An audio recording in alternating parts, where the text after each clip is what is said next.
Assalamualaikum Bapak Agung. Waalaikumsalam. Halo Ul. Gimana Pak? Sehat? Sehat kok sehat. Mana gimana Ul? Sehat saya mah Pak. Nah, karena Bapak sehat nih, saya mau tanya Pak. Untuk farewell nanti, kita enaknya nanyain apa ya? Hmm, kesan pesan sih pasti. Terus nambahin apa ya kira-kira? Gimana kalau kita tambahin cerita momen berkesan kita sama masing-masing staff? Nah, boleh tuh. Tapi emang mana bakal nyeritain apa? Tunggu dulu. Mane kan tadi nyebutin nih kesan pesan. Gimana kalau Mane sebutin dulu kesan pesan Mane ke anak-anak? Mana duluan deh Ul. Nanti orang mah pas momen berkesan orang duluan deh. Oke. Hmm, kesan pesan orang ke anak-anak sih yang pasti bersyukur banget bisa kenal sama mereka dan bisa dipersatukan sama mereka. Terlepas dari mereka di kerjaan kayak gimana, di luar kerjaan mereka orang yang cocok secara personality sama orang. Jujur, orang bahagia bisa banget bisa sama mereka. Untuk pesannya, cukup ingat 3 hal aja. Jangan lupa berkembang, jangan lupa damai sama diri sendiri, dan jangan lupa buat mengapresiasi diri sendiri. Itu aja. Wih, boleh juga.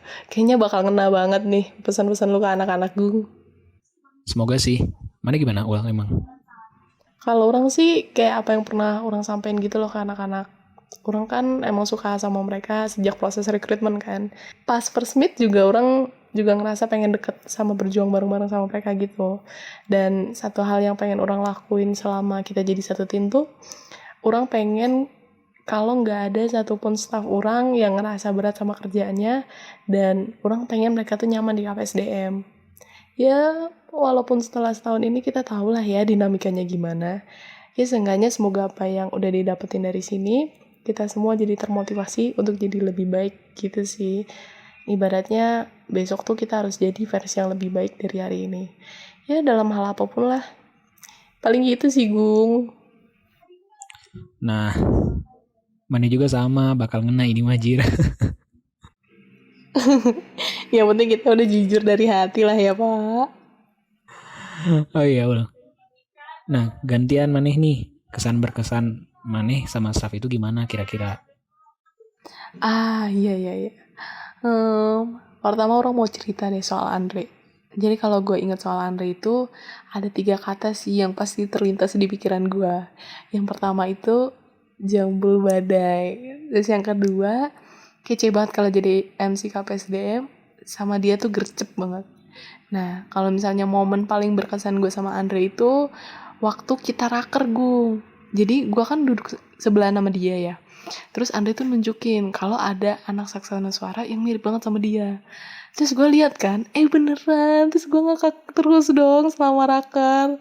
Nah, sumpah Gung, itu tuh bener deh, dari beberapa sisi wajahnya tuh emang mirip sama si Andre.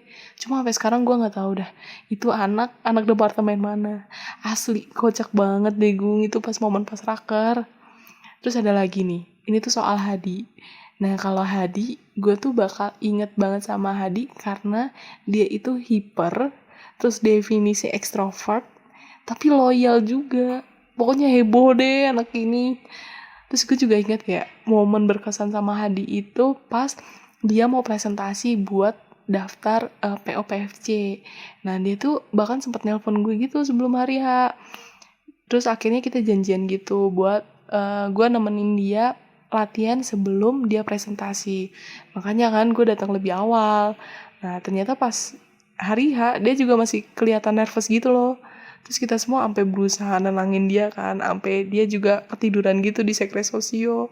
Ya, tapi pada akhirnya dia bisa sih presentasi dan bagus gitu presentasinya. Ya pokoknya emang si Adi mah udah hebat aja sih gitu. Nah, kalau misalnya Maneh gimana, Gung? Hmm, kalau orang kan kemarin sering ke Nangor ya. Terus kan beberapa anak KPSDM ada yang sering ke Nangor juga kayak Riva sama Ewok. Orang lebih seringnya ingat mereka ada gitu kan karena emang sering interaksi. Pertama nih si Riva ya, orang ingat tuh bisa ke Pangandaran berdua sama dia. Dia penyelamat banget dah asli. Di sana anak-anak yang lain pada nggak bisa ke Pangandaran. Dia satu-satunya anak KPSDM yang bisa ke Pangandaran. Di sana pas perjalanan orang inget tuh dia sering curhat-curhat soal perasaannya. Gila, baru tahu ya another side of Riva. Terus kalau si Ewok apa ya? Nah dia mah karena emang udah kenal lama juga gitu. Jadi kadang biasa-biasa aja momennya. Tapi yang paling berkesan sih dia tuh orangnya yang selalu terbuka buat nampung orang kalau nginep di Nangor. Kayak pas ngorasi itu dia nampung orang terus.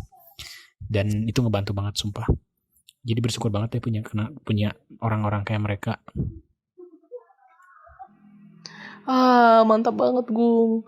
Gue jadi inget sesuatu deh. Tadi kan gue baru nyebutin yang cowok-cowok ya. Nah, ini nih, gue pengen ceritain soal cewek-cewek di KPSDM. Nah, yang pertama nih kan ada Hani nih. Jadi, gue inget nih, Hani itu medok. Terus gue inget juga nangisnya gimana. Sama antusiasme dia soal sesuatu gitu. Terus pernah kan ya, pas offline, Hani tuh pernah disuruh minta tanda tangan ke aku gitu buat proposal. Tapi waktu itu teh lagi libur, jadi kita janjian gitu di luar. Nah, salutnya dia tuh beneran nyamperin aku dong bareng si Adi kan. Padahal kondisi kakinya dia lagi kesleo gitu. Jadinya aku bilang ke dia, Han, coba kamu pelajarin, tiruin tanda tangan aku, nggak apa-apa kok, gitu kan. Pas dia udah bisa, malah malah jadi online. Jadi kan nggak perlu lagi gitu loh. Ih, sayang banget padahal.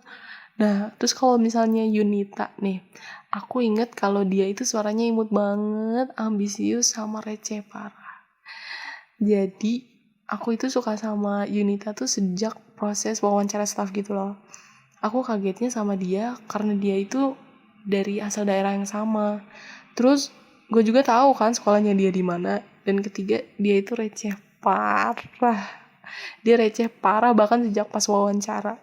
Nah dari situ gue kayak pengen banget nih buat kerja sama Junita kan. Pokoknya mesti sama dia. Titik, nggak mau tahu. Ternyata beneran bisa dong dan akhirnya jadi bendara KPSDM deh. Yeay. Sama satu lagi nih, ini sih my lovely ukhti ya. Si Nisa. Jadi kan aku inget nih soal Nisa, dia itu cantik paripurna, terus sibuk sama cinta banget paguyuban. Nah, ngomong-ngomongin soal cinta paguyuban nih, gue tuh inget banget kalau misalnya mayoritas momen gue sama si Nisa itu soal ya cinta paguyuban ini. Jadi kan aku suka kalau misalnya anak KPSDM itu punya kegiatan lain selain di BEM. Nah, setiap ditanya, Nisa punya kesibukan apa nih sekarang? Dia pasti jawab, lagi sibuk di paguyuban teh.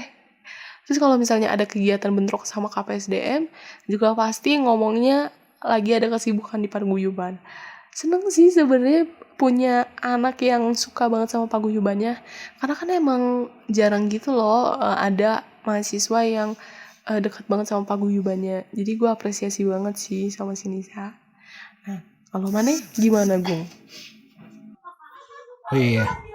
Terus kalau Aisyah nih ya, yang paling orang inget dari Aisyah tuh orangnya lucu banget kalau lagi sambat. Dia orangnya tuh kayak udah percaya gitu deh ke kita. Soalnya dia cerita seenak itu ke kita. Dan itu yang bikin orang terharu sih. Soalnya dia percaya ke kita gitu. Terus kalau Aida orangnya tuh skui parah. Diminta bantuan apapun juga pasti mau bantu dia. Hal yang paling berkesan sama Aida tuh pasti pas kita nyoba buat memahami tentang sign post itu loh. Itu dia sampai pusing banget mikir ini. Tapi orang kagum dia akhirnya mau belajar buat itu. Jadi kangen gitu gak sih sama anak-anak? Kayak, ya basically kita suka semua lah sama momen-momen bareng mereka. Jadi pengen denger deh kesan-pesannya anak-anak ke anak-anak yang lain. Gimana kalau kita dengerin, Gung?